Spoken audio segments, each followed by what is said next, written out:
Hi friends, நான் இன்றைக்கி share பண்ணுற தகவல் பார்த்திங்கன்னா, பவதாரணி வந்து நேற்று இறந்துருக்காங்கங்கிற தகவல் தான்.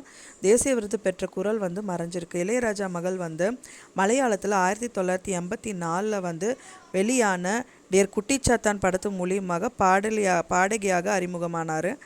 இவங்க வந்து பார்த்திங்கன்னா ராசியா, காதலுக்கு மரியாதை, பாரதி, அழகி, ஃப்ரெண்ட்ஸு, கோவா, மங்காத்தாங்கிற படத்துலையெல்லாம் வந்து பாடலை வந்து பாடியிருக்காங்க.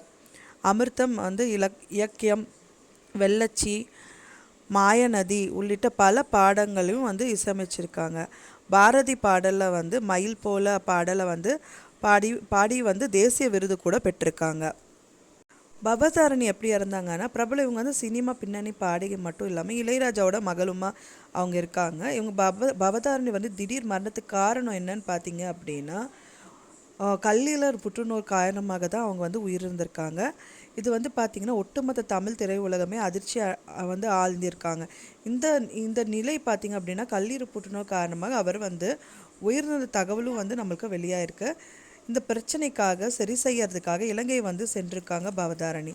அங்கே வந்து சிகிச்சை பலனின்றி அவங்க வந்து நேற்று காலமாயிருக்காங்க. இலங்கையில் அவங்க வந்து பார்த்திங்கன்னா ஆயுர்வேத சிகிச்சை எடுத்துகிட்டு இருக்காங்க அப்படின்னும் நம்மளுக்கு தகவல் வெளியாயிருக்கு.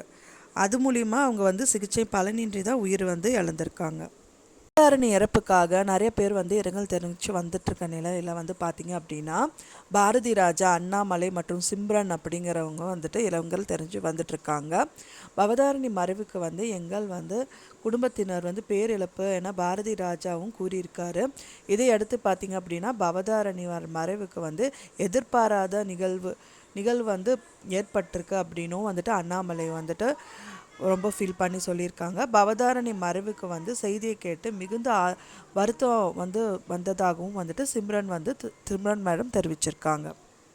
நடிகர் சிம்புவும் அவரோட இரங்கலில் வந்து தெரிவிச்சிருக்காரு. அவர் என்ன சொல்லியிருக்காரு பார்த்தீங்கன்னா, உங்களது அன்பான குழந்தைத்தனமான குரல் வந்து என்றும் வந்து மக்களோட இதயத்தில் வந்து நீண்டிருக்கும் அப்படின்னு சொல்லி பாடகி பவதாரணி மறைவுக்கு நடிகர் சிம்பு வந்து இரங்கல் தெரிவிச்சிருக்காரு.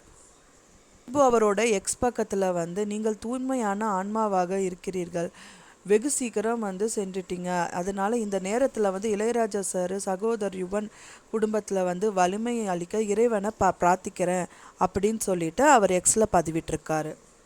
இலங்கையில் பார்த்திங்கன்னா புற்றுநோய்க்கு சிகிச்சை வந்த பாடகி வந்து பவதாரணி இறந்ததுனால அவரோட உடலை வந்து பார்த்து இளையராஜா வந்துட்டு கதறி எழுதியிருக்காங்க. அதை அடுத்து அவரை வந்து உடலை வந்து தனி விமானத்தில் வந்து கொண்டு வந்திருக்காங்க. இன்றைக்கி காலையில் 10 மணிலேருந்து அவங்களோட உடல் வந்து சென்னைக்கு கொண்டு வரப்பட்டு உடல் வந்து அஞ்சலிக்காக வச்சுருக்காங்க. பொதுமக்களும் வந்து உறவினர்களும் திரைத்துறையினரும் அஞ்சலி செலுத்தவும் இருக்காங்க. பவதாரணியோட ஆத்மா வந்து சாந்தி அடையணும் அப்படின்னு சொல்லி இறைவன்கிட்ட பிரார்த்திக்கலாம். தேங்க்ஸ் ஃபார் வாட்சிங் மை வீடியோ ஃப்ரெண்ட்ஸ்.